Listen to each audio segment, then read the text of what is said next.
perfume, but something worse. The scent of another woman in my own bedroom, mixed with the cologne I bought Trevor for his birthday. My hands shook as I stood in the doorway of our apartment at 3 in the afternoon on what should have been an ordinary Tuesday. I had left work early because of a migraine, never imagining that the pain in my head would be nothing compared to what was about to happen. I heard the laughter before I saw them. Female laughter I knew too well. My sister's laughter. The bedroom door was half open. I should have turned around. I should have left right then. But my feet moved forward like I was watching myself in a dream. Or a nightmare. Trevor and Candace were in my bed. In the bed where I slept every night. Where I had cried last month when I got passed over for a promotion.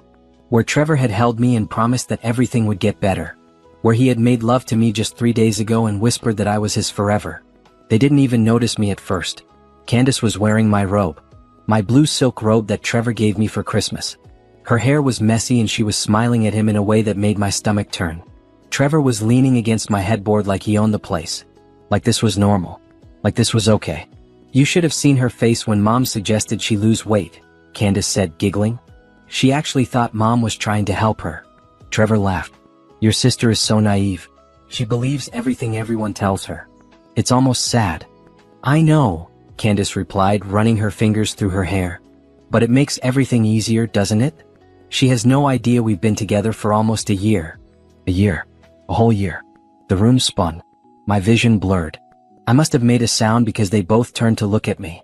The expressions on their faces were something I would never forget. Candace didn't look guilty. She looked annoyed that I had interrupted.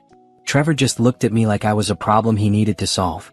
Naomi, Trevor said, sitting up straight. You're home early. That was all he said. Not sorry. Not an explanation. Just stating the obvious, like I had walked in on him doing paperwork instead of destroying our entire marriage. Get out, I whispered. Then louder, get out of my bed.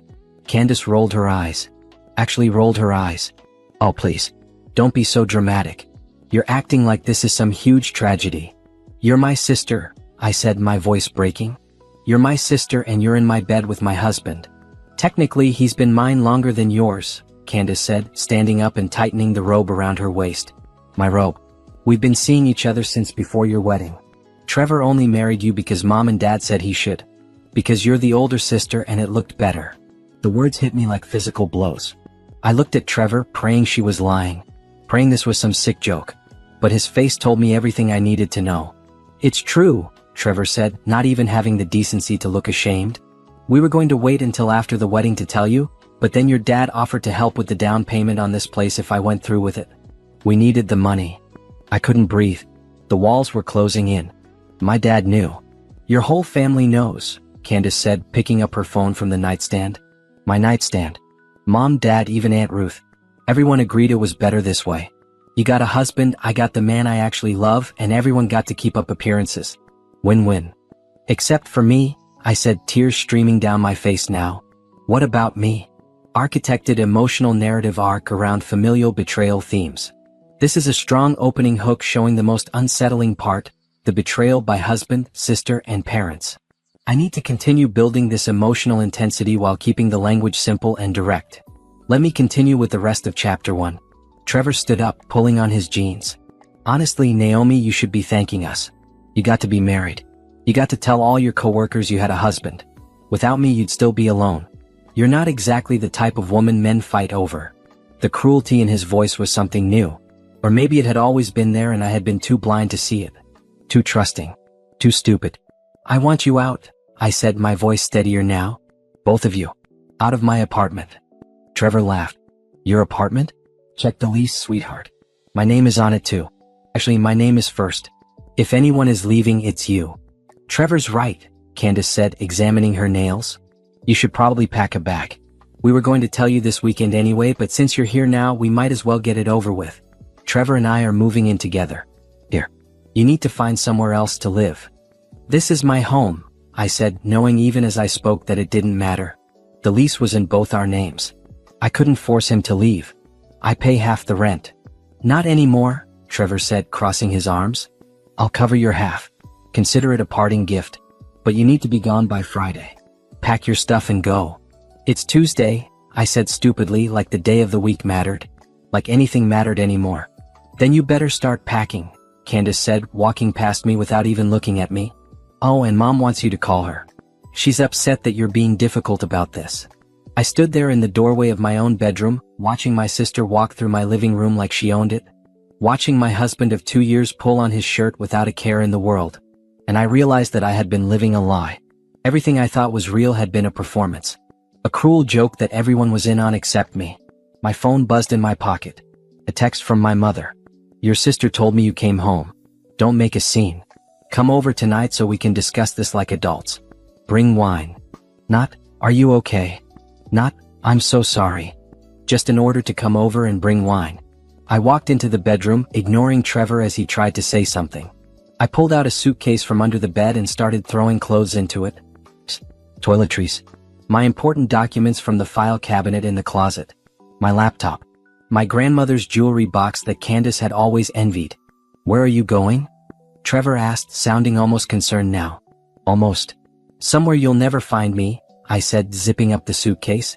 Naomi, wait, he said, grabbing my arm. I jerked away from him. You're being childish. Your parents are going to be so disappointed. My parents knew, I said, looking him in the eye for the first time since I caught them. My parents knew you were cheating on me with my own sister and they said nothing. They helped you. So I don't care what my parents think anymore. I grabbed my purse, my suitcase, and walked out of the apartment. I didn't look back. I couldn't. If I looked back, I might fall apart right there in the hallway. My phone rang as I got to my car. My mother. I declined the call. She called again. I declined again. Then my father called. Declined. Then Candace. Declined. Then Trevor. I turned off my phone completely and drove. I didn't know where I was going. I just knew I couldn't stay there. Couldn't go to my parents' house. Couldn't go to anyone in my family. They had all known. They had all lied to me. For a year. Maybe longer. I ended up at a budget hotel near the highway. The kind of place that rented rooms by the hour and didn't ask questions. The clerk barely looked at me as I paid cash for 3 nights. The room was small and smelled like cigarette smoke, but it had a bed and a bathroom and a lock on the door. I sat on the edge of the bed and finally let myself cry. Really cry. The kind of crying that comes from somewhere deep inside, the kind that makes your whole body shake. I cried for the marriage that never existed. For the sister I thought I had. For the parents who chose appearances over their own daughter. For the life I thought I was building that turned out to be built on lies. My phone was still off. I was too afraid to turn it on. Too afraid to see how many messages they had sent. Too afraid that they would somehow track me down and force me to listen to more lies, more excuses, more explanations about why betraying me was actually good for everyone. The migraine that had sent me home early was now a full-blown explosion in my skull. I took some pain medicine from my purse and lay down in the dark. The ceiling had water stains. The air conditioner rattled. Traffic noise filtered through the thin walls. This was my life now.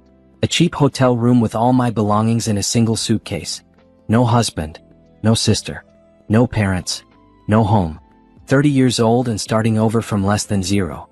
I closed my eyes and tried to sleep, but all I could see was Candace in my robe, Trevor in my bed, and the casual cruelty in their faces when they realized I had caught them. The way they didn't even pretend to be sorry. Tomorrow I would figure out what to do next. Tonight I would just survive. I turned my phone on the next morning and immediately regretted it. 63 messages. 41 missed calls. My phone buzzed continuously as more texts came through. My mother, you're being dramatic. Come home so we can fix this. My father, your sister is crying. You need to apologize to her. Apologize to her. I read that message 3 times to make sure I understood it correctly. My father wanted me to apologize to Candace for catching her in bed with my husband.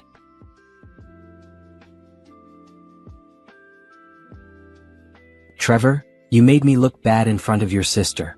We need to talk. Candace, Mom is so upset. Why do you always have to be the victim? Just accept that Trevor and I are in love and move on. There were more. So many more. Aunts and uncles and cousins I barely talked to, all telling me I was overreacting. That family is forever. That I should forgive and forget. That I was being selfish for not thinking about how this affected everyone else. Not one person asked if I was okay. Not one person said they were sorry. I deleted every message without responding. Then I blocked every single number. My hands were shaking so hard I could barely press the buttons on my phone, but I did it. Every family member. Every person who had known and said nothing. Blocked. I called my job and told them I had a family emergency and needed a few days off. My supervisor, Mrs. Patterson, told me to take all the time I needed. She was kind about it, which made me cry again. Kindness felt foreign now.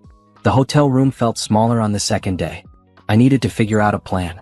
I couldn't live here forever. I had some money in my checking account, but not much. Trevor and I had a joint savings account with about $8,000 in it. Money we had been saving for a down payment on a house. I logged into the bank website on my laptop, already knowing what I would find. The savings account was empty. Transferred out yesterday at 5 p.m. 4 hours after I caught them. Trevor had cleaned it out. Of course he had. I had $600 in my personal checking account. My next paycheck was 2 weeks away. I worked as a patient care coordinator at Memorial Hospital. The pay was decent but not great. Certainly not enough to afford a security deposit and first month's rent on a new apartment plus all the other expenses of starting over. My phone rang. An unknown number. I answered it without thinking. Naomi, it's your mother. Don't hang up. I should have hung up. I should have blocked this number too. But some small part of me still hoped she was calling to say she was sorry. That she had made a mistake. That she was on my side. Mom, I said quietly. You need to come home right now, she said, her voice sharp.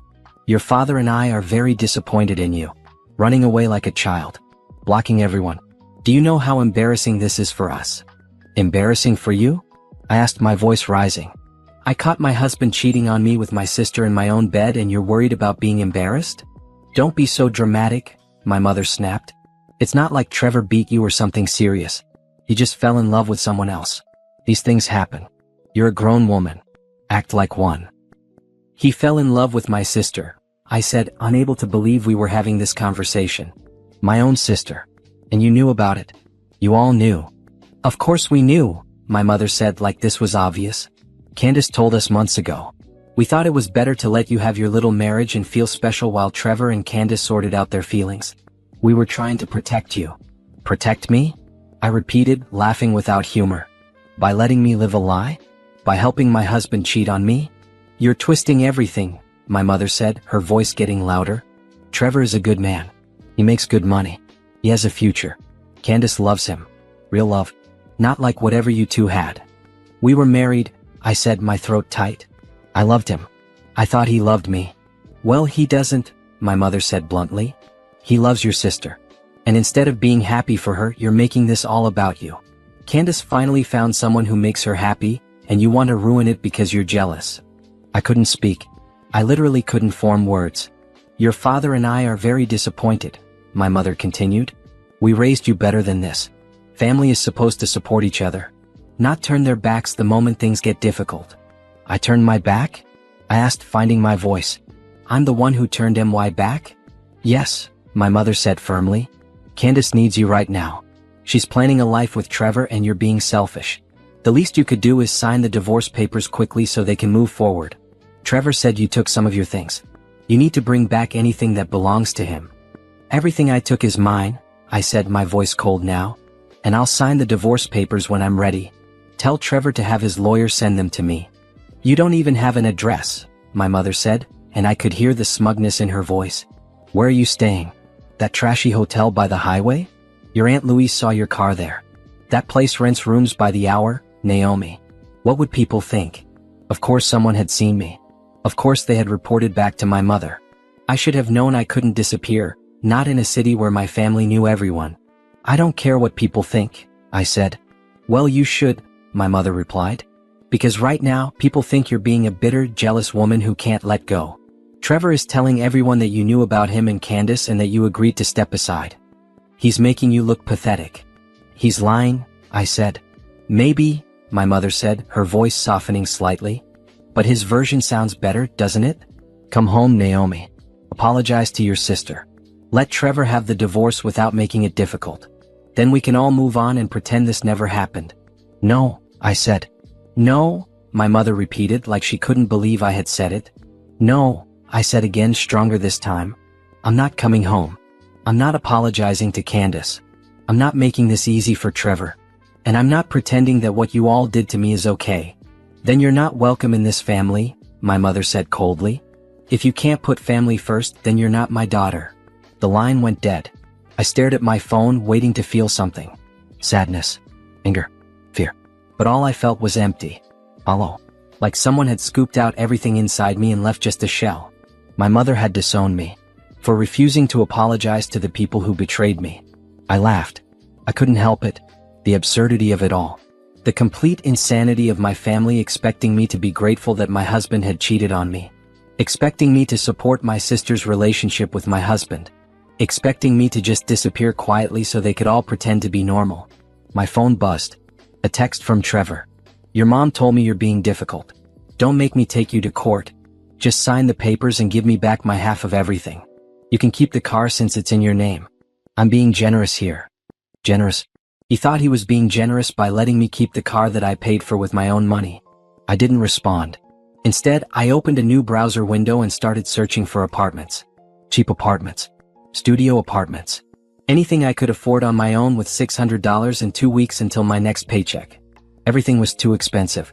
Even the worst places wanted first month, last month, and a security deposit. That was at least $3,000. Money I didn't have. I thought about taking out a loan, but my credit was tied to Trevor's. We had a joint credit card, joint accounts, joint everything. And I knew without checking that Trevor had probably already maxed out the credit card and tanked our credit score. I needed to separate my finances from his completely.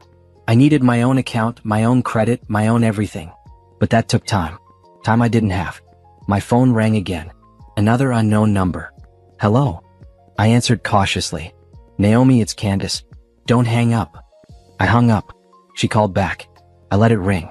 She called again from a different number. I blocked that one too. Then my phone died. The charger was back at the apartment. My apartment. The place I could never go back to.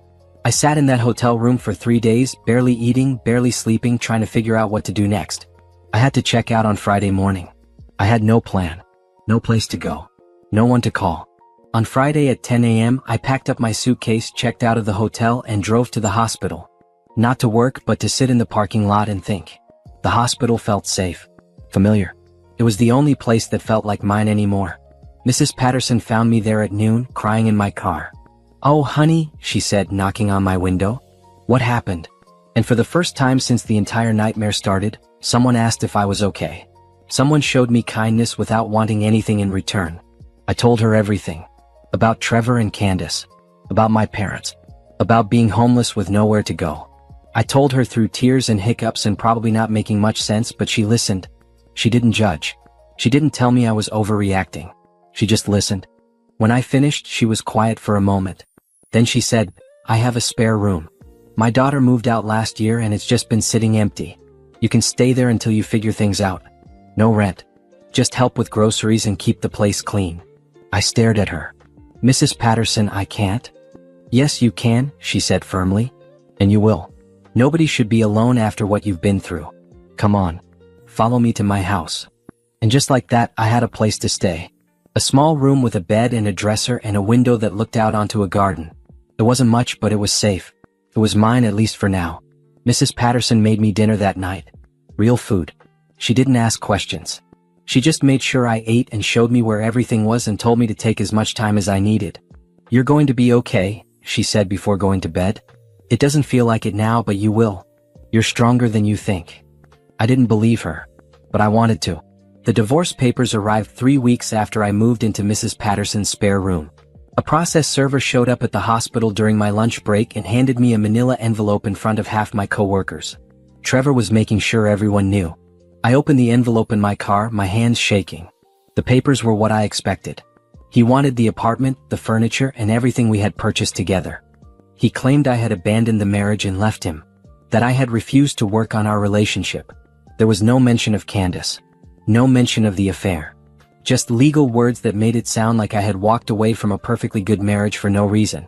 At the bottom, there was a note in Trevor's handwriting. Sign these and leave me alone. You got what you deserved. I sat in my car and stared at those words for a long time. What I deserved. Like being faithful and trusting made me deserve betrayal.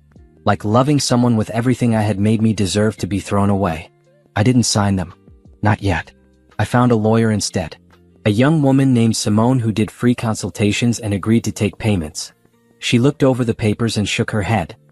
He's trying to take everything, Simone said, making notes on a legal pad. And he's lying about the circumstances. Do you have any proof of the affair? They admitted it to my face, I said. But I didn't record it or anything.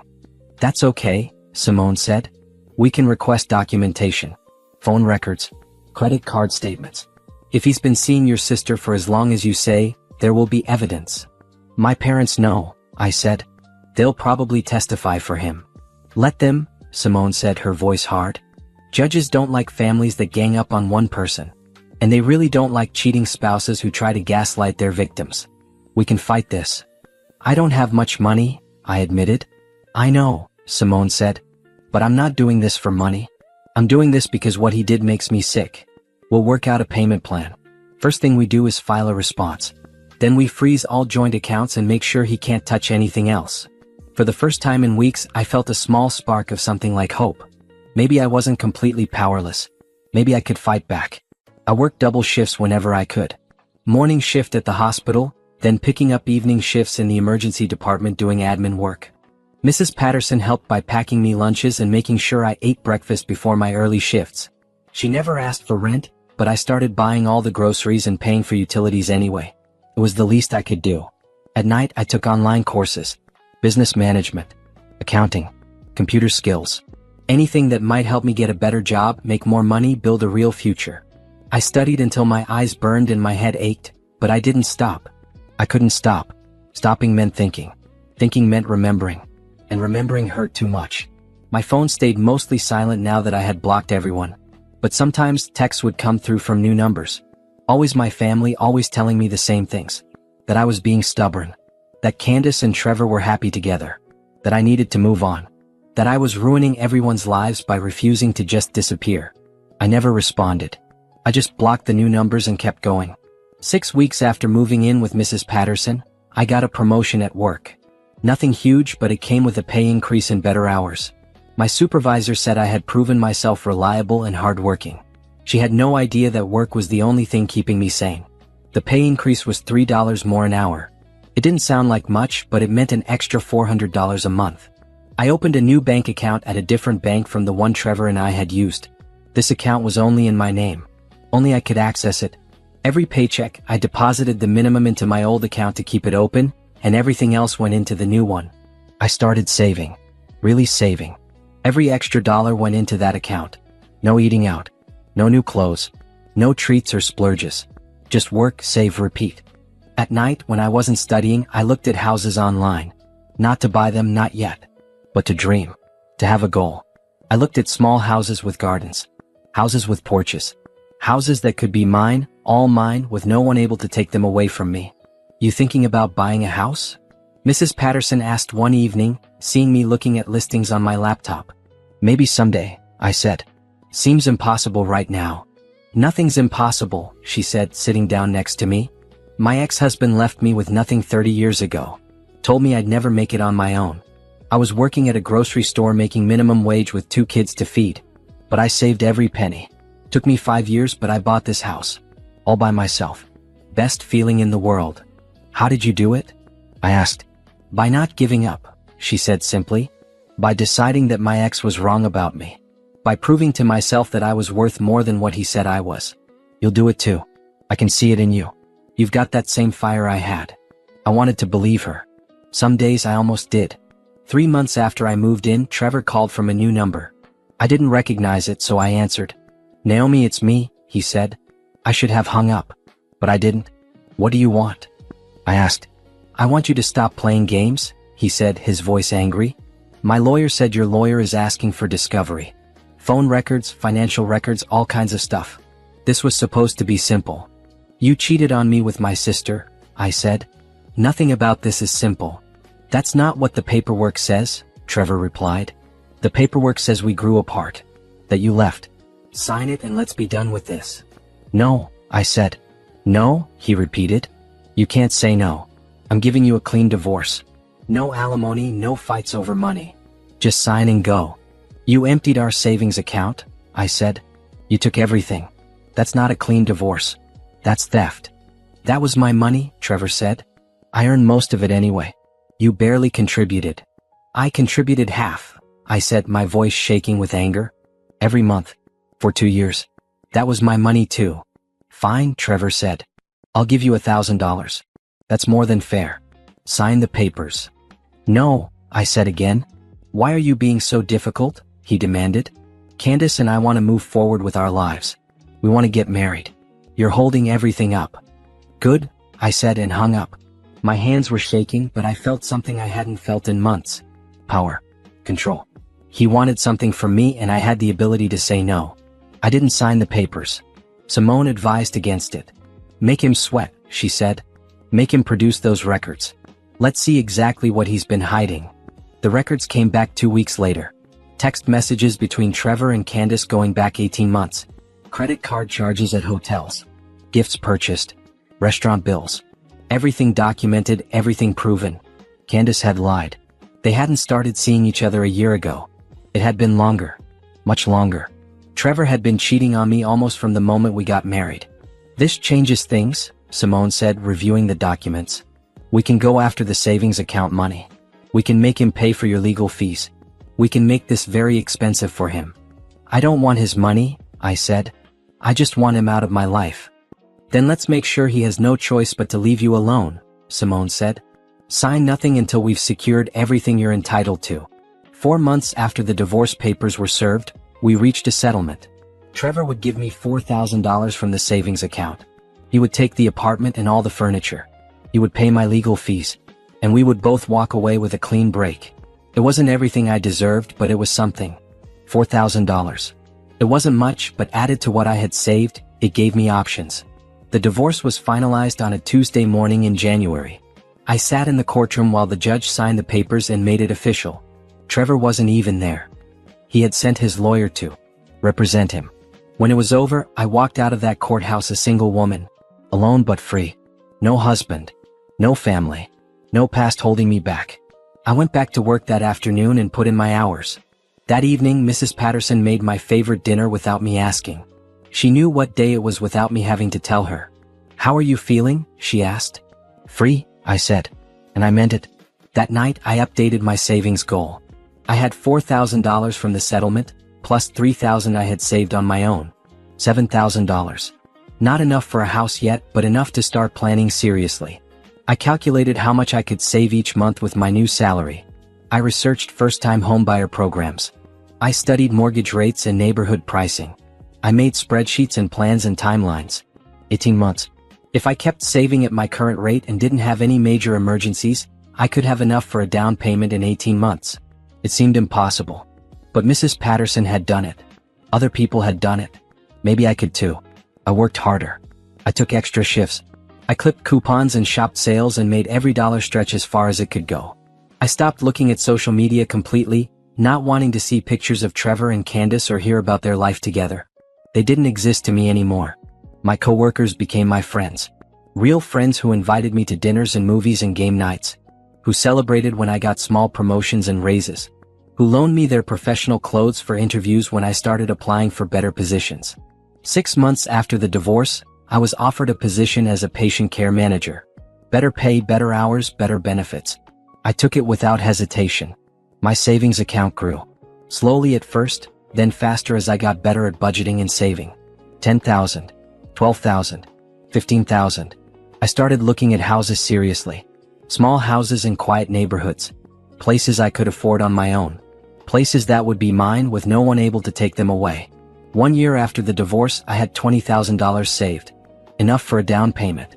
Enough to start looking seriously. Mrs. Patterson hugged me when I told her. I'm so proud of you, she said. You did it. You actually did it. I couldn't have done it without you, I said, meaning every word. Yes, you could have, she said. But I'm glad I could help. I started working with a real estate agent named Monica. She was patient and kind and understood that I was buying alone. She showed me houses in my price range and didn't judge when I fell in love with a small 3-bedroom house in a good neighborhood that was just barely within my budget. It needs some work, Monica said, walking through the house with me. New paint, new flooring, some updates in the kitchen. But it's solid. Good bones. And it's in your price range if you can get the seller down a little. I stood in the empty living room and imagined it full of my furniture. My books. My pictures. My life. A life I had built entirely on my own. I want it, I said. Then let's make an offer, Monica said with a smile. The negotiation took 2 weeks. Back and forth. Offers and counteroffers. I was terrified the seller would reject my bid. Terrified I couldn't actually do this. But then Monica called me at work with the news. They accepted, she said. The house is yours. I sat down at my desk and cried. Happy tears this time. Tears of relief and joy and disbelief that I had actually done it. Me. Alone. With no help from my family. With no husband. With nothing but my own hard work and determination and refusal to give up. I was buying a house. The mortgage process was terrifying. Mountains of paperwork. Credit checks. Employment verification. Tax returns. Every part of my financial life examined and questioned. I kept waiting for someone to tell me I wasn't good enough, that I couldn't do this, that I should give up. But nobody did. My credit was better than I expected. Apparently, separating my finances from Trevor's had protected me from whatever damage he had done to his own credit.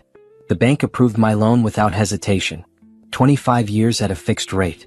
The monthly payment was manageable if I was careful. The closing was scheduled for 3 weeks away. 3 weeks until the house was officially mine. I told Mrs. Patterson first. She cried happy tears and hugged me tight. I knew you could do it, she said. I knew it from the first day you showed up broken and lost. You had something in you. Something that wouldn't quit. Thank you, I said, crying too. For everything. For giving me a place to stay, for believing in me, for being the family I needed when I had none. You gave me purpose again, Mrs. Patterson said. After my daughter moved out, this house felt so empty. You filled it up. You reminded me why I fought so hard to keep it all those years ago. I didn't want to leave her, but I knew I had to. This was my next step. My future. My co-workers at the hospital threw me a surprise party. They had collected money and bought me a gift card to a furniture store. Jennifer from the ER had framed a photo of all of us from the Christmas party. Robert from admissions gave me a toolbox with a note that said, "Every homeowner needs good tools." "We're so proud of you," Jennifer said, hugging me. "You've been through hell and you came out fighting. That takes real strength." "I couldn't have done it without all of you," I said honestly. "You've been my family when I didn't have one." "You'll always have us," Robert said. "Even when you're a fancy homeowner." The 3 weeks felt like 3 years. I couldn't sleep. I kept having nightmares that something would go wrong. That the bank would change their mind. That the house would fall through. That I would wake up and realize it was all a dream. But the closing day came. I sat at a huge table in a lawyer's office and signed document after document. My hand cramped from writing my name so many times. Monica sat next to me, walking me through each page, making sure I understood everything. The seller was an elderly woman named Mrs. Chin who was moving to a retirement community. She seemed happy that a young woman was buying her house. "You take good care of it," she said when we finished signing. "I raised my children there. Had 40 good years in that house. It's full of love. I hope it brings you happiness." "Thank you," I said, my throat tight. "I'll take good care of it. I promise." When the last paper was signed and the keys were handed to me, I just stared at them. Small metal keys that represented everything I had worked for. Everything I had survived for. "Congratulations," Monica said, shaking my hand. "You're officially a homeowner." I walked out of that office in a daze. I sat in my car with the keys in my hand and just looked at them. My house. My keys. My future. All mine. I drove straight to the house, even though I had already seen it a dozen times. But this time was different. This time I unlocked the door with my own keys. This time I walked in as the owner. The house was empty except for Mrs. Chen's curtains, which she had left for me. The afternoon sun came through the windows and made patterns on the hardwood floor. The house smelled like fresh paint and possibility. I walked through each room slowly. The living room with its big windows. The kitchen that needed updates but had good counter space. The 3 bedrooms upstairs. The small bathroom that would need some work. The backyard with its old trees and overgrown garden. Was perfect. Was mine. I sat down on the floor in the empty living room and let myself feel everything. The relief. The pride. The joy. The fear. The loneliness of having no one to share this moment with. The satisfaction of having done it entirely on my own. My phone buzzed. A text from Mrs. Patterson. "How did it go?" "It's mine," I typed back. "I'm sitting in my house right now. My house. I'm bringing over champagne," she texted. "Be there in 20 minutes. True to her word, Mrs. Patterson showed up with champagne, plastic cups, and Chinese takeout.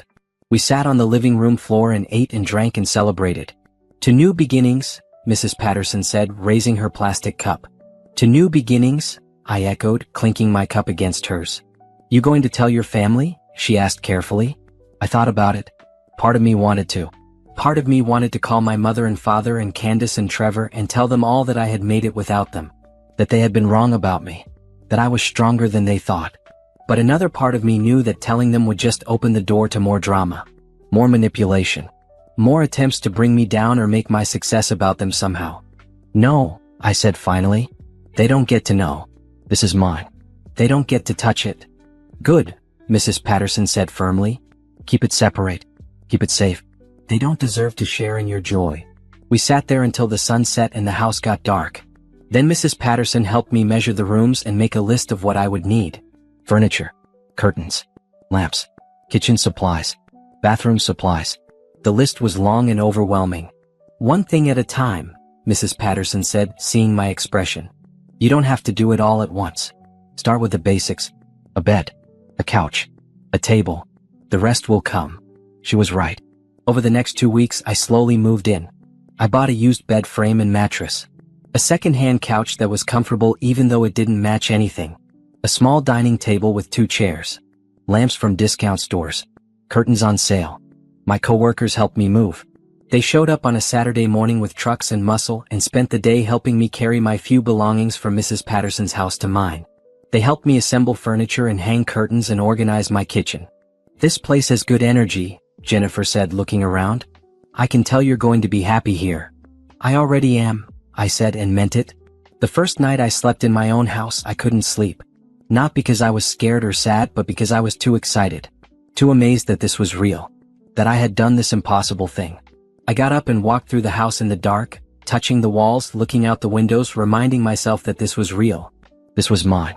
No one could take it away from me. In the morning, I took a picture of my living room. Just one picture. The sun coming through the windows, my second-hand couch, my discount store lamps. Nothing fancy. But it was home. My home. I posted the picture on social media for the first time in over a year. No caption. No explanation. Just the picture of my living room. Then I turned off my phone and made myself breakfast in my kitchen. I had done it. Against all odds, against everyone who had said I would fail, against my own doubts and fears. I had done it. I was home. The house became my sanctuary. Every morning, I woke up in my own bed, in my own room, in my own house. No roommate. No landlord. No one who could tell me to leave. The feeling never got old. I spent my evenings and weekends making the house mine. I painted the living room a soft gray color. I painted the kitchen cabinets white and replaced the old hardware with new brushed nickel handles. I learned how to fix a leaky faucet from online videos. I planted flowers in the front yard and vegetables in the back. Every improvement, no matter how small, felt like a victory. Like I was building something real and permanent. Like I was creating a life that nobody could destroy. Mrs. Patterson visited often, bringing plants from my garden and advice on home maintenance. My coworkers stopped by for dinners and game nights. Slowly, my house filled with laughter and friendship and warmth. I had been living in the house for 2 months when my phone started ringing with blocked numbers. I didn't answer at first, but they kept calling. Over and over. Finally, I answered one. Hello. Naomi, it's Aunt Ruth. Don't hang up. I sighed. What do you want? Your mother asked me to call, Aunt Ruth said. She saw your post. The picture of your living room. I had forgotten about that post. I had turned off my phone right after and hadn't checked social media since. So, I asked. So she wants to know where you're living, Aunt Ruth said. She wants to come see you. She misses you, sweetie. We all do. No, I said flatly. Don't be like that, Aunt Ruth said, her voice taking on that sickly sweet tone that meant she was about to try to manipulate me. Family is family. Whatever happened between you and Trevor and Candace, it's time to move past it. Your mother is getting older. She doesn't want this distance between you. She chose the distance, I said. She chose Candace and Trevor over me. She told me I wasn't her daughter anymore. Remember? She was upset, Aunt Ruth said. She didn't mean it. You know how your mother is when she's emotional. I know exactly how she is, I said. Which is why I don't want her in my life. But family, Aunt Ruth started. You keep saying that word like it means something, I interrupted. Like it's a magic word that erases everything that happened. Family is supposed to protect each other, support each other, love each other. What you all did to me wasn't love.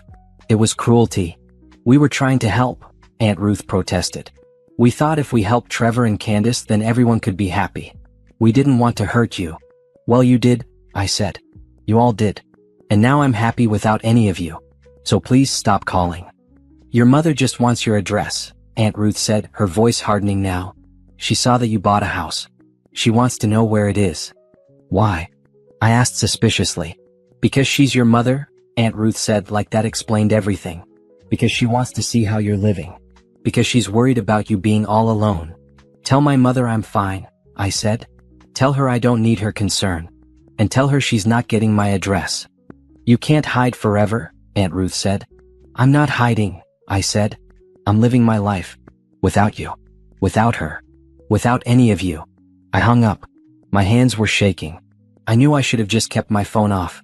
Should have never posted that picture. Should have known they would see it and use it as an excuse to try to worm their way back into my life. But I refused to hide. This was my house. My life. My happiness. They didn't get to make me feel bad about it. The calls kept coming. Different relatives. Different numbers. All saying the same things. That I was being stubborn. That I was hurting my mother. That family is forever. That I should forgive and forget. I blocked every number. But they kept finding new ways to contact me. Then the messages started on social media. People I barely knew, distant cousins and family friends, all sending me messages about how sad my parents were. How hurt Candace was. How I was tearing the family apart.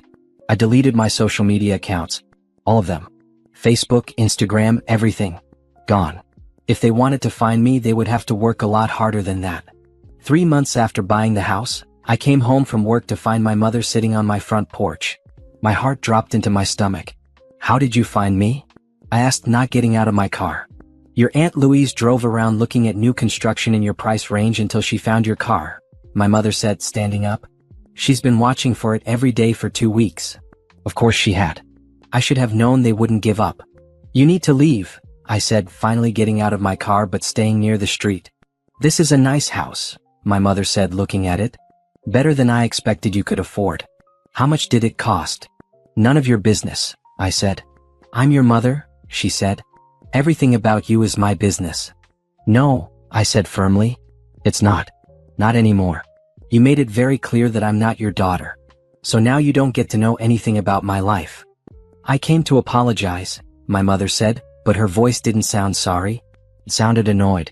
"I don't want your apology," I said. "Just let me say what I came to say," my mother insisted, stepping down off the porch. "I'm sorry that things happened the way they did. I'm sorry you got hurt. But it's time to move on, Naomi. It's been over a year. Candace and Trevor are married now. They're starting a family. We need to all move forward as one family." "They got married?" I asked, the words feeling strange in my mouth. I didn't care. Not really. But it still felt like another betrayal, another reminder of everything that had happened. 3 months ago, my mother said. "A beautiful ceremony. You would have been invited if you hadn't been so stubborn about everything."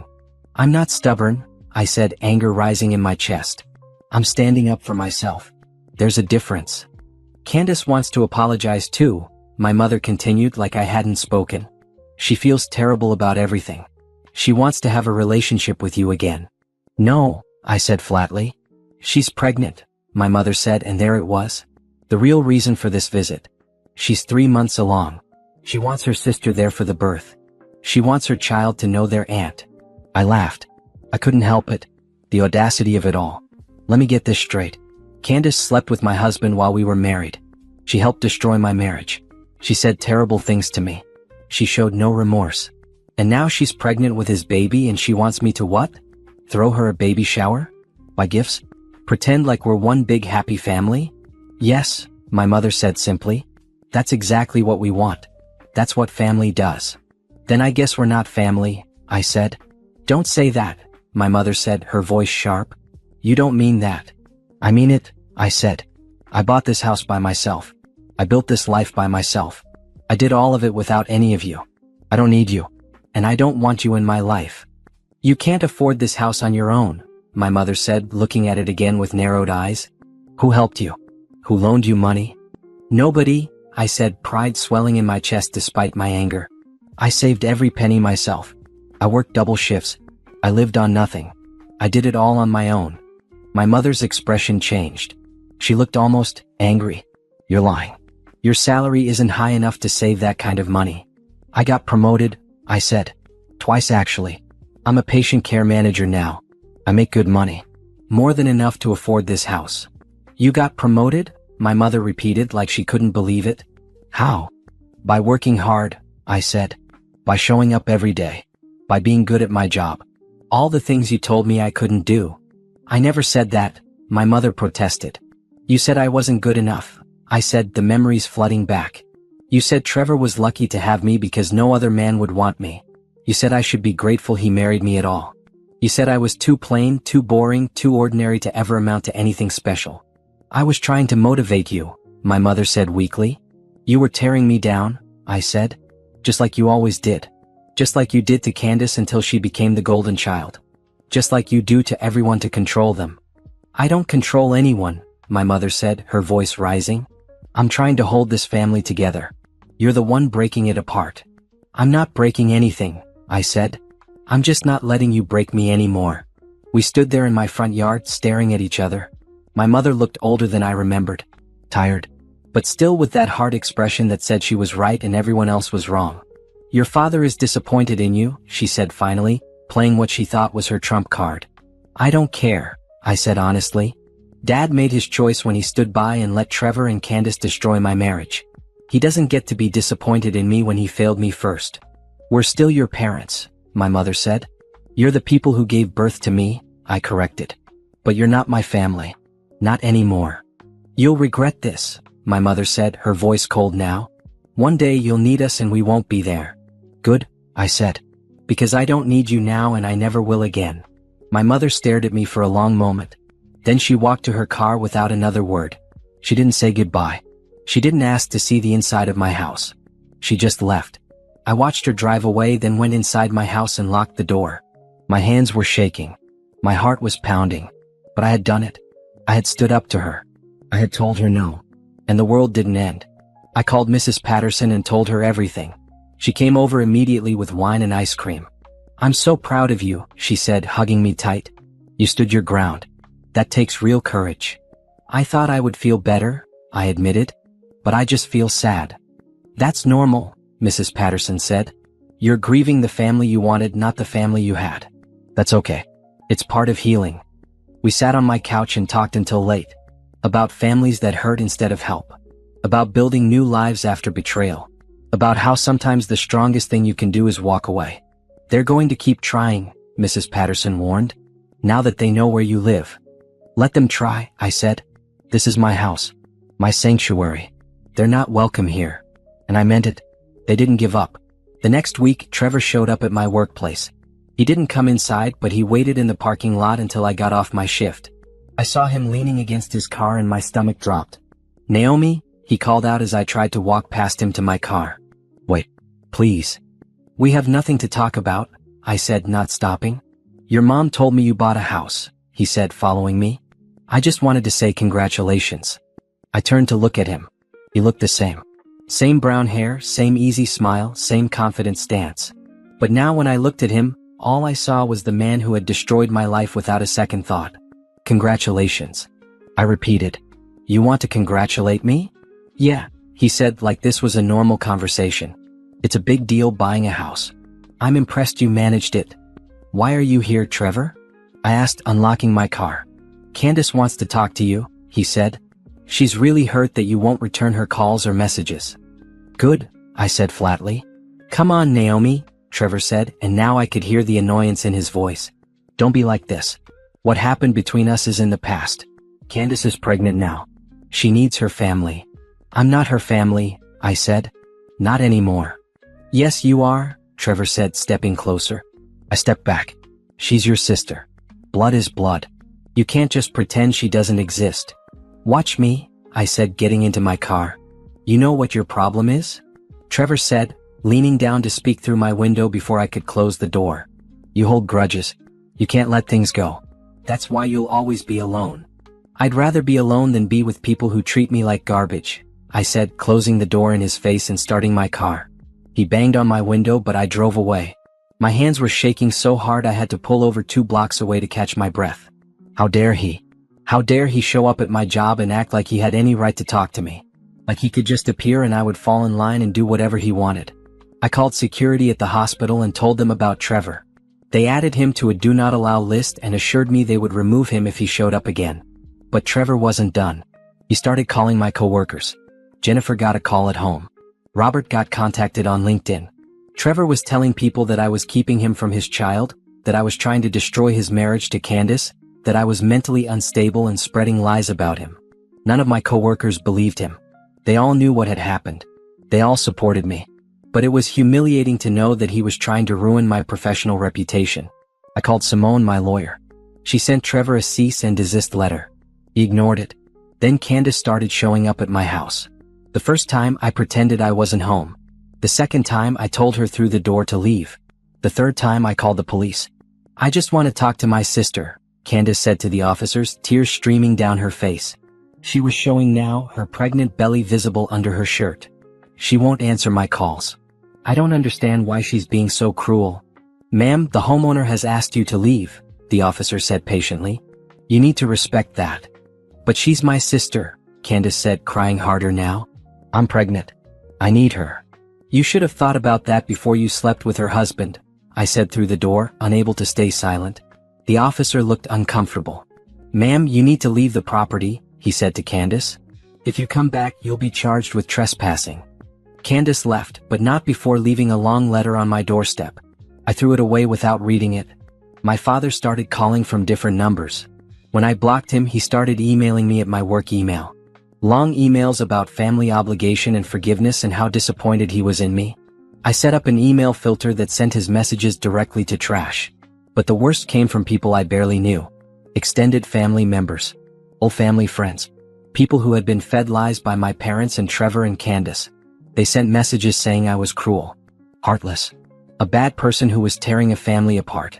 Some of the messages were nasty. Telling me I deserved to be cheated on. That no wonder Trevor left me. That I was bitter and jealous and needed therapy. I blocked them all. But the messages kept coming. Different platforms. Different accounts. Always the same theme. I was the villain. They were the victims. One night, I came home to find my front door had been egged. White and yellow yolk dripped down my door and onto my porch. It smelled terrible. I cleaned it up, installed security cameras, and called the police. They took a report but said without video evidence of who did it, there wasn't much they could do. The next week, someone slashed 2 of my tires while I was at work. The security cameras at the hospital caught Trevor doing it. I had him arrested. He spent 1 night in jail before Candace bailed him out. She called me from his phone, screaming about how I was trying to destroy their lives. About how I was jealous of their happiness. About how I was a terrible person for pressing charges against the father of her unborn child. I hung up and blocked the number. Trevor was charged with vandalism and harassment. He had to pay for my tires and was ordered to stay away from me and my property. But it didn't stop my family. My mother started posting on social media. Long posts about how her daughter had abandoned her family. How she was heartbroken. How she didn't know where she went wrong. She never mentioned my name, but everyone knew who she was talking about. People I went to high school with started commenting, offering their support to my mother. Saying what a shame it was that I had turned my back on my family. Some remembered me and sent me messages asking what happened, offering their sympathy when I told them the truth. But others just believed my mother's version. I deactivated the last remaining social media account I had. I was done trying to defend myself. Done trying to make people understand. If they believed my mother without ever asking for my side, then they weren't people I needed in my life anyway. Mrs. Patterson was furious on my behalf. They're not going to stop, she said. They're trying to bully you into giving in. I know, I said. But I'm not giving in. This is my life. They don't get to control it anymore. You might need to get a restraining order, Mrs. Patterson suggested. Against my whole family? I asked, laughing without humor. If that's what it takes, she said seriously. I thought about it. Really thought about it. But a restraining order felt like giving them power over me. Like they were important enough to warrant legal action. I decided to just keep blocking and ignoring and living my life. 4 months after buying my house, I was working in my garden when a car pulled up. A man I didn't recognize got out and walked up to me. Naomi? He asked. Who's asking? I said, standing up and holding my gardening shovel defensively. I'm Jeff, Candace's brother-in-law, he said. Trevor's brother. I just wanted to talk to you for a minute. No, I said. Get off my property. I'm not here to cause trouble, Jeff said, holding up his hands. I just wanted to say that I'm sorry for what my brother did to you. It wasn't right. What he did with Candace, it wasn't right. Our whole family knows it. I stared at him, surprised. Then why are you here? Because Trevor asked me to come talk to you, Jeff admitted. He wants you to drop the charges from the tire slashing. He says it was a mistake, that he was angry and not thinking clearly. He's worried it will affect his job. It should affect his job, I said. He committed a crime. I know, Jeff said. And I told him he deserves whatever happens. But Candace is pregnant and she's scared that Trevor might lose his job and then they won't be able to afford the baby. That's not my problem, I said. I know, Jeff said again. And I don't blame you. I wouldn't drop the charges either if I were you. But I told Trevor I would ask. So I'm asking. Will you consider it? No, I said. Your brother destroyed my marriage. He stole from me. He slandered me to my coworkers. He vandalized my property. And now he wants me to make his life easier? No. Jeff nodded. I understand. For what it's worth, I think you're right. Trevor needs to face the consequences of his actions. I'm sorry he dragged you into his mess. He left after that. At least he had been respectful. But the incident made me realize something. My family and Trevor weren't going to stop. They were going to keep pushing and manipulating and trying to wear me down until I gave in. So I made a decision. I documented everything. Every text from a blocked number. Every email from my father. Every message from relatives and friends. Every time someone showed up at my house or my work. Every instance of vandalism or harassment. I took all of it to Simone. I want a restraining order, I said. Against all of them. Trevor. Candace. My parents. Anyone who keeps trying to contact me. Simone looked over my documentation. Page after page of harassment. This is enough, she said. More than enough. We can file this tomorrow. Will it work? I asked. If they violate it, they can be arrested, Simone said. That usually makes people think twice. Good, I said. I want my life back. I want to stop looking over my shoulder. I want to stop worrying about who's going to show up at my house or my job. I want them out of my life permanently. Then let's make that happen, Simone said. We filed for restraining orders against Trevor, Candace, and my parents. The judge granted them based on the evidence of ongoing harassment. They were served the next week. My mother called from a new number, screaming about how I had humiliated the family. About how everyone was talking about it. About how I was dead to her. You said that already, I said calmly. But this time it's legal. Don't contact me again. I hung up and blocked the number. For the first time in months, I felt like I could breathe. Peace felt strange at first. I kept expecting something to go wrong. Kept expecting my family to show up anyway or find some new way to get around the restraining orders. But weeks passed and nothing happened. I could finally relax in my own home. Could work in my garden without watching the street. Could go to work without worrying who might be waiting in the parking lot. Life became normal. Beautifully, wonderfully normal. I focused on my house. I renovated the upstairs bathroom, replacing the old fixtures with new ones. I painted the spare bedrooms. I filled my home with plants and books and comfortable furniture. Every room became exactly what I wanted it to be. My coworkers noticed the change in me. You seem happier, Jennifer said one day over lunch. Like a weight has been lifted. It has, I said. I feel like I can finally live my life without looking over my shoulder. You deserve that, Jennifer said. You deserve peace. On a Saturday in late spring, Jennifer invited me to a community garden event at a local park. I almost said no. After everything with my family, I had become protective of my time and space. But Jennifer had been such a good friend and I was trying to say yes to things more often. The event was bigger than I expected. Dozens of people milling around garden plots, planting vegetables and flowers, sharing tips and tools. There was a cheerful energy to it, people working together to create something beautiful. I was planting tomatoes in a community plot when a man appeared next to me with a watering can. Those tomatoes look thirsty, he said with a smile. I looked up and actually caught my breath. He was tall with dark skin and warm brown eyes. He had an easy smile and long fingers that looked comfortable holding the watering can. They probably are, I said, smiling back. I'm new to this. I might be killing them with kindness. He laughed. Tomatoes are forgiving. They'll survive enthusiastic watering. He held out his hand. I'm Isaiah. Naomi, I said, shaking his hand. His grip was warm and gentle. "First time at one of these events?" Isaiah asked, kneeling down to help me with the plants. "Yes," I admitted. "My coworker Jennifer dragged me here. She said I needed to get out more." "Jennifer is wise," Isaiah said. "Community gardens are good for the soul. There's something healing about putting your hands in the dirt and growing something from nothing." He helped me finish planting my row of tomatoes, offering advice on spacing and depth. He was patient and kind, never making me feel stupid for my beginner questions. "What do you do when you're not volunteering at community gardens?" I asked. "I'm an architect," Isaiah said. "I design buildings. But I like working with living things on the weekends. Reminds me that not everything has to be concrete and steel." "That's beautiful," I said, meaning it. We worked side by side for the rest of the afternoon. He told me about the buildings he designed, about his love of creating spaces where people felt safe and happy. I told him about my job at the hospital, about helping patients navigate the healthcare system. "You have a good heart," Isaiah said. "Not everyone wants to spend their days helping people at their most vulnerable." "I like helping people," I said simply. "It feels good to make someone's day a little bit easier." When the event ended, Isaiah walked me to my car. "Will you be back next month?" he asked. "They do this the third Saturday of every month." "Maybe," I said, surprised to realize I meant it. "I hope you do," Isaiah said. "It was nice to meet you, Naomi." "It was nice to meet you too," I said. I drove home with a strange feeling in my chest. Something light and fluttery. Something I hadn't felt in a long time. Hope maybe. Or the beginning of something new. I went back to the community garden the next month. And the month after that. Isaiah was always there, working on different plots, helping different people.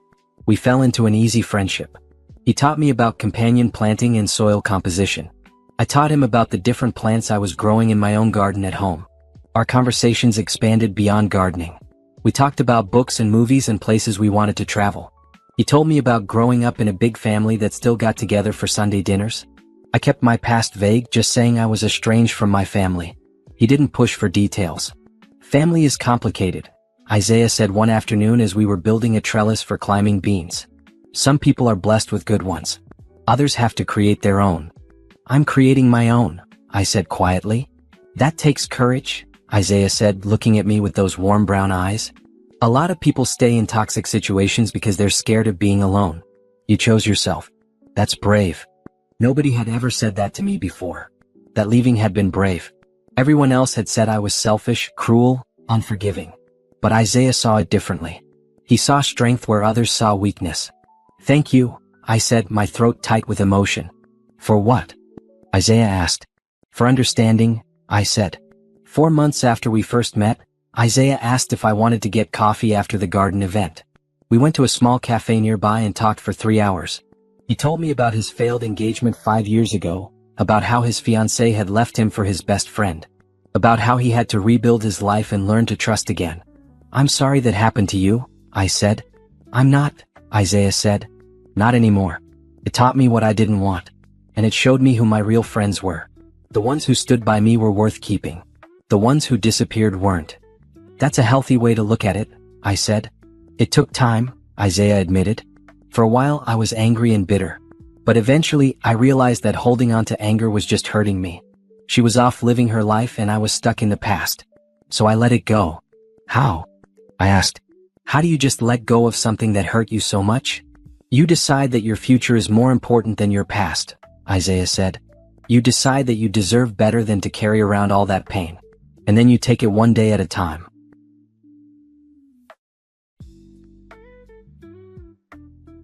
We started seeing each other outside of the garden events. Coffee dates turned into dinner dates. Dinner dates turned into long walks in the park. We took things slow, both of us cautious from our past hurts. Isaiah never pushed for information about my family. Never asked why I didn't talk to them.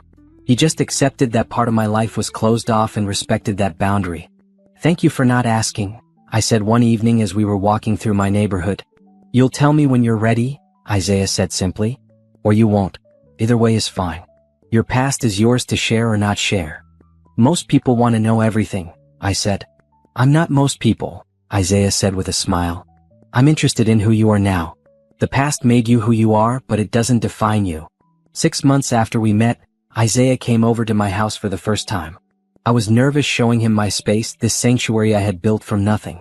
But he walked through each room with genuine appreciation. "This is beautiful," he said, standing in my living room. "You can feel the love you put into it. Every detail is intentional.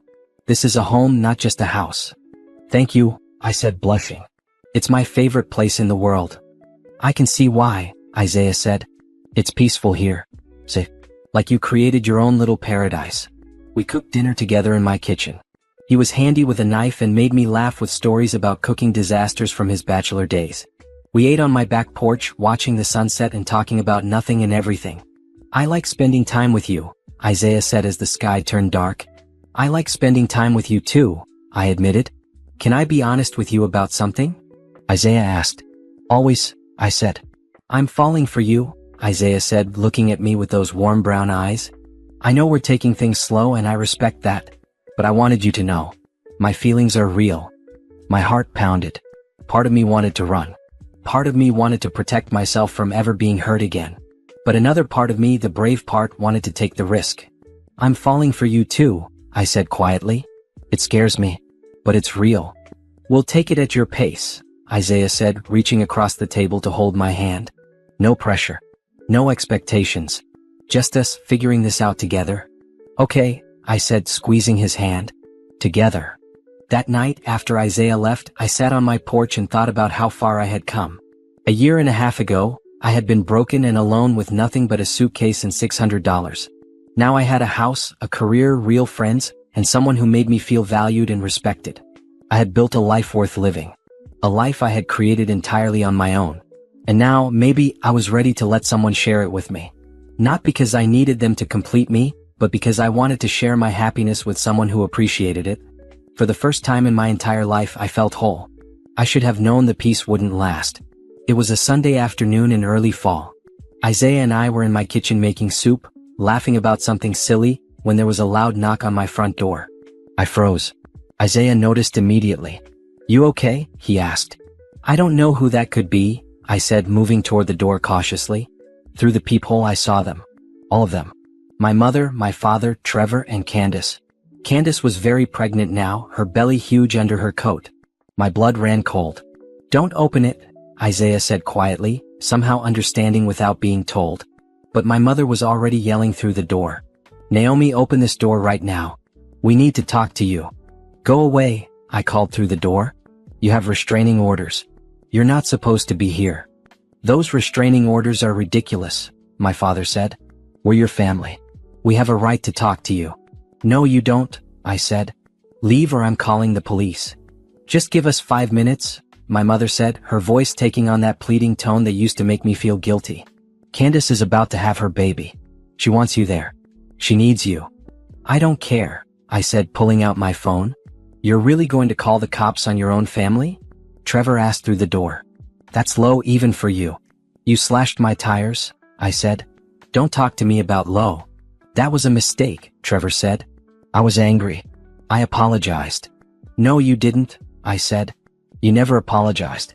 You just wanted me to drop the charges." Isaiah stood behind me, his presence solid and reassuring. He didn't say anything, just stayed close, letting me handle it but making it clear I wasn't alone. "Who's in there with you?" my mother demanded. "We saw a man's car in your driveway. Are you seeing someone?" "That's none of your business," I said, dialing 911. "It is our business," my father said. "If you're bringing men around, we have a right to know. What if he's dangerous?" I almost laughed at that. They were worried about Isaiah being dangerous when they had spent months harassing me. The police arrived within 10 minutes. 2 officers, the same ones who had dealt with Candace before. "Ma'am," the officer said to my mother, "you have a restraining order. You're not supposed to be within 500 feet of this property." "She's our daughter," my mother said, turning on the tears. "We just want to talk to her." "Is that so wrong?" "When there's a restraining order, yes," the officer said firmly. "All of you need to leave now." "This is ridiculous," Trevor said. "She's keeping a grandmother from her grandchild. That's cruel." "The baby isn't born yet," I said from behind my closed door. "And even when it is, I won't be its grandmother. I'm not part of this family anymore." "You'll always be part of this family," my mother said, reaching toward the door. The officer gently but firmly moved her back. "Ma'am, you need to leave," he said. "If you don't leave voluntarily, I'll have to arrest you for violating the restraining order. You're going to arrest a grandmother? Candace said, starting to cry. I'm pregnant. I just want to see my sister. You should have thought about that before you slept with her husband, Isaiah said from behind me. Everyone went silent. My mother's mouth fell open. My father looked shocked. Trevor's face turned red. Who are you? My mother demanded. Someone who respects Naomi, Isaiah said calmly.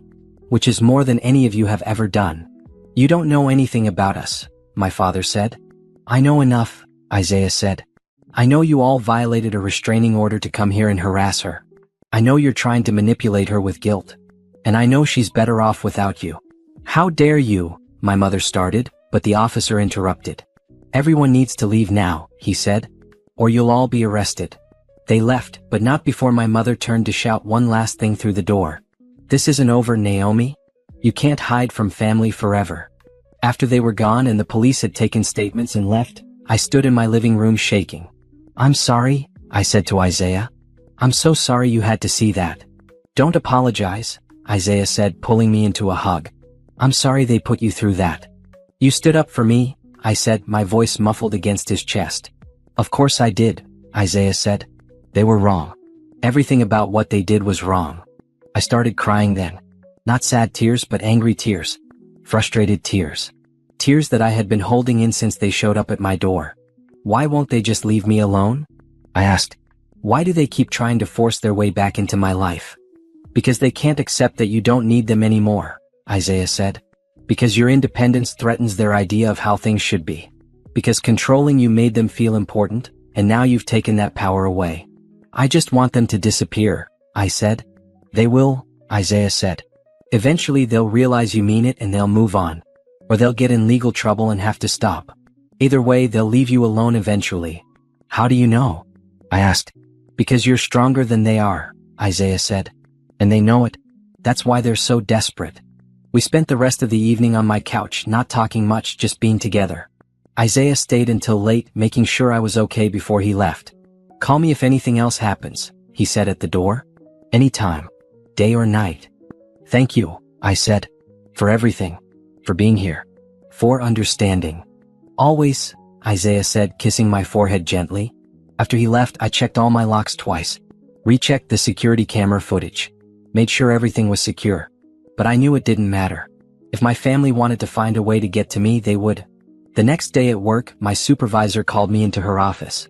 Naomi, I need to talk to you about something. My stomach dropped. What is it? We got a call from someone claiming to be your mother, she said carefully.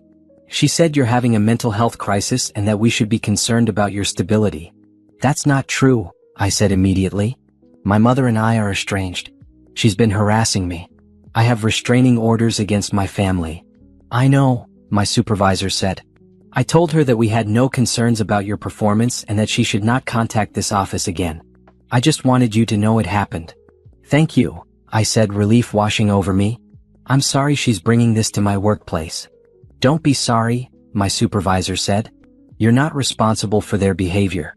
But I wanted you to be aware in case she tries something else. She did try something else. Over the next 2 weeks, my mother called every number associated with me. My dentist, my insurance company, my mortgage lender. She told them all the same story. That I was mentally unstable. That I had abandoned my family. That I needed help. Each time I had to explain the situation. Show documentation of the restraining orders. Prove that I was fine and that she was the one harassing me. It was exhausting. Humiliating. And exactly what she wanted. She wanted to make my life difficult. She wanted to punish me for daring to cut her out of my life. But I didn't break. I documented everything. Sent copies to Simone. Built an even stronger case against them. We can file for contempt of court, Simone said. They're clearly violating the spirit of the restraining order even if they're not physically near you. Do it, I said. I want this to stop. But before we could file, something happened that changed everything. Trevor got fired from his job. The criminal charges from slashing my tires had finally caught up with him. His employer had a zero-tolerance policy for violent crimes, even misdemeanors.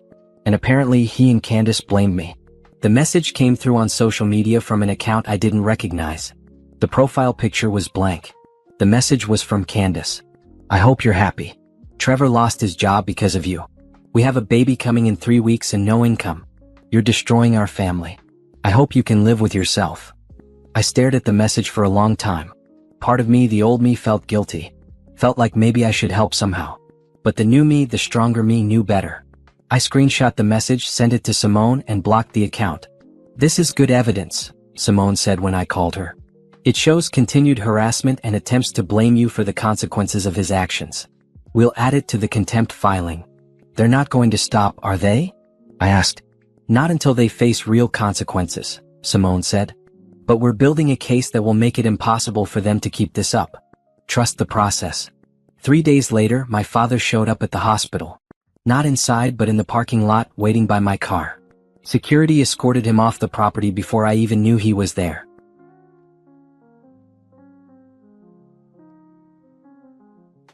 "He said he just wanted to talk to you," the security guard told me. "Said it was urgent. I told him he needed to leave or I'd call the police." "Thank you," I said, my hands shaking as I unlocked my car. The guard walked me to my car and watched me drive away. I called Isaiah from the road. "They showed up at my work again," I said. "I'm coming over," Isaiah said immediately. "Are you home yet?" "Almost," I said. He was at my house before I was, waiting in his car in my driveway. I felt safer just seeing him there. We went inside and he made me tea while I called the police to report my father's violation of the restraining order. They said they would add it to the record but couldn't arrest him unless he was caught in the act. "This is never going to end," I said, sitting at my kitchen table with my head in my hands. "Yes, it will," Isaiah said firmly. "They're escalating because they're desperate. That means they're running out of options. This is the storm before the calm." "How do you know?" I asked. "Because I've seen this pattern before," Isaiah said. "My ex and her new boyfriend tried something similar after we split. They couldn't accept that I had moved on and was happy without them.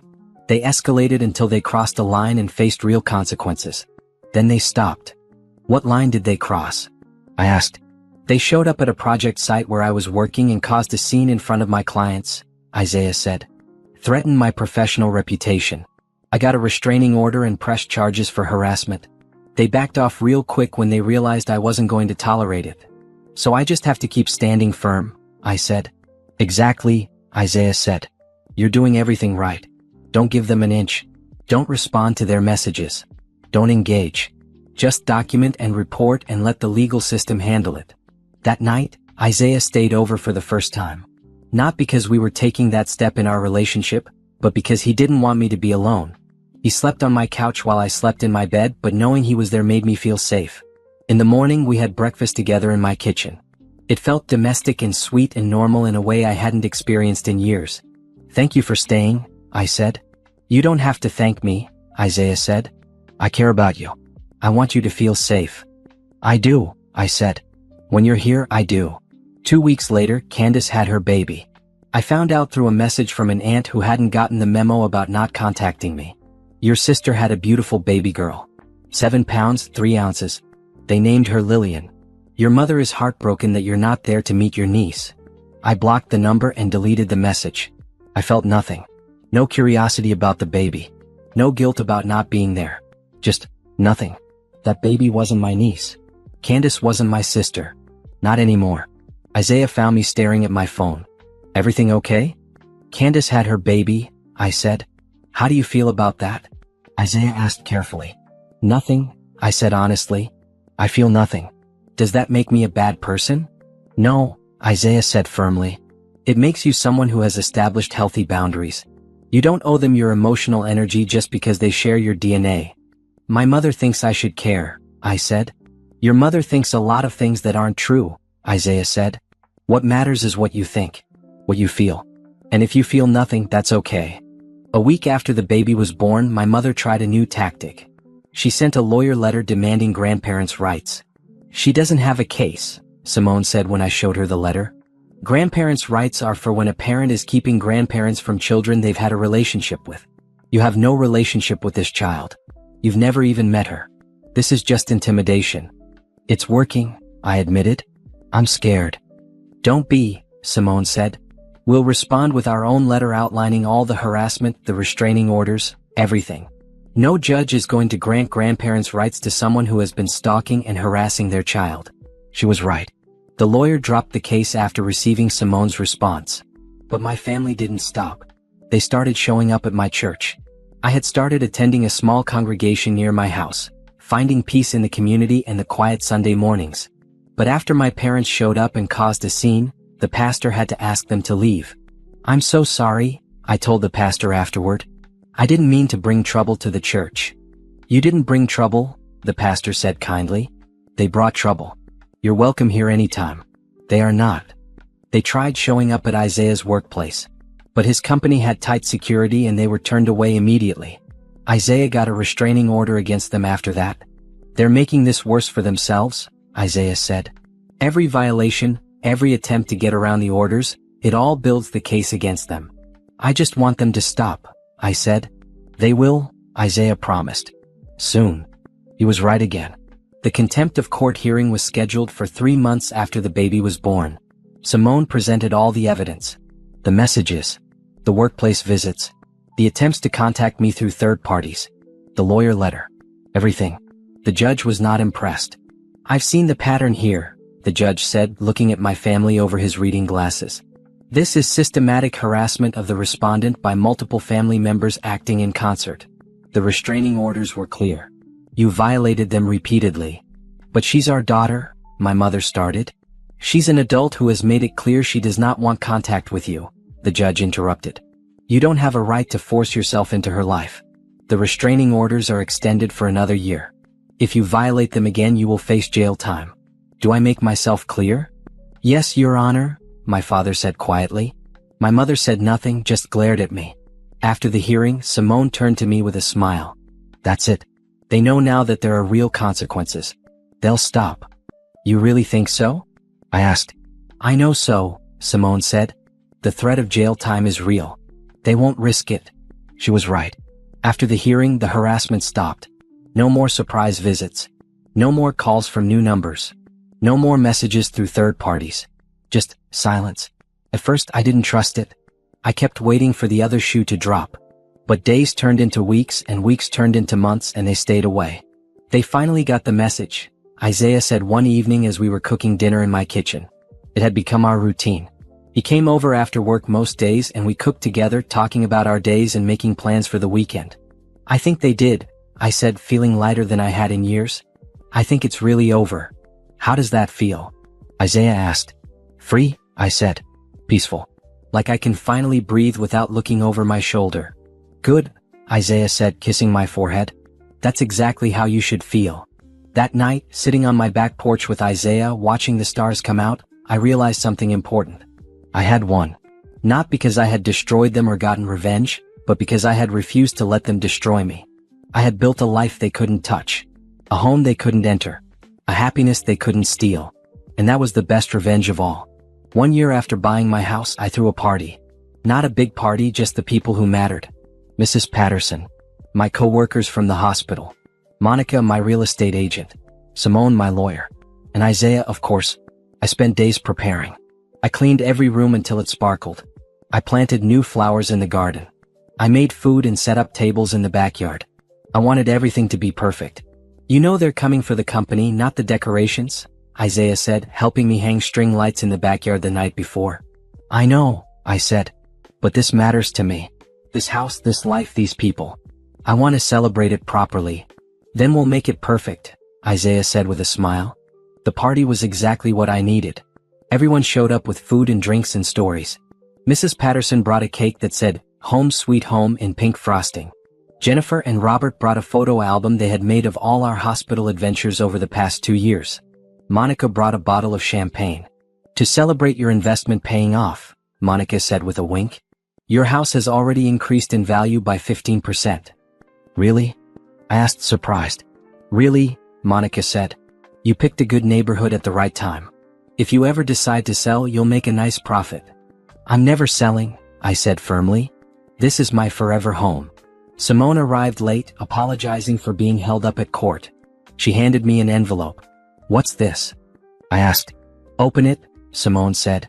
Inside was a notice that the restraining orders against my family had been permanently upheld. They had made no attempts to contest them or request modifications. "They've given up," Simone said. "It's official. They can't contact you ever again without facing serious legal consequences. I hugged her, tears in my eyes. Thank you. For everything. For fighting for me when I didn't think I was worth fighting for. You were always worth it, Simone said. You just needed someone to remind you of that. As the sun set and the string lights came on, creating a warm glow over my backyard, I looked around at all these people who had become my chosen family. Mrs. Patterson laughing with Jennifer. Robert trying to teach Simone his terrible dance moves. Monica taking pictures of the garden to show her other clients. And Isaiah standing next to me, his hand in mine, looking at me with those warm brown eyes that made me feel safe and valued and loved. Thank you for coming into my life, I said to him quietly. Thank you for letting me in, Isaiah replied. I know it wasn't easy for you to trust again. You made it easy, I said honestly. You've been patient and kind and you've never pushed me for more than I was ready to give. Because you're worth the wait, Isaiah said. And because I want this to be real, not rushed. It is real, I said. More real than anything I've ever had before. Good, Isaiah said, pulling me closer. Because I'm not going anywhere. As the party went on around us, Isaiah and I stood in my backyard under the string lights and I realized something profound. I was happy. Truly, deeply, completely happy. Not because I had gotten revenge on the people who hurt me. Not because they were suffering or missing out on my life. But because I had built something beautiful from the ashes of my old life. I had a home I loved. A career I was proud of. Friends who felt like family. And someone who saw me for who I truly was and loved me anyway. 2 weeks after the party, Isaiah asked me something important. We were sitting on my front porch on a Saturday morning, drinking coffee and watching the neighborhood come to life. I've been thinking, Isaiah said carefully, about us. About the future. Okay, I said, suddenly nervous. I'm not asking you to marry me, Isaiah said quickly, reading my expression. I know it's too soon for that. But I want you to know that I see a future with you. A real future.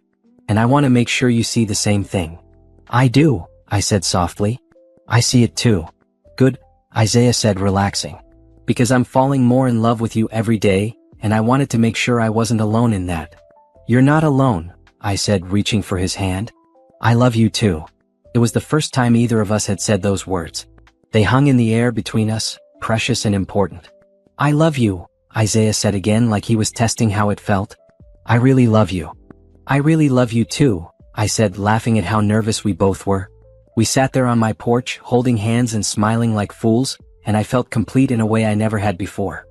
6 months later, Isaiah's lease was up on his apartment. I've been looking at new places, he said one evening over dinner at my house. Find anything good? I asked. Actually, I was wondering, Isaiah said, looking at me with those warm eyes. What would you think about me moving in here? With you? My heart skipped. Really?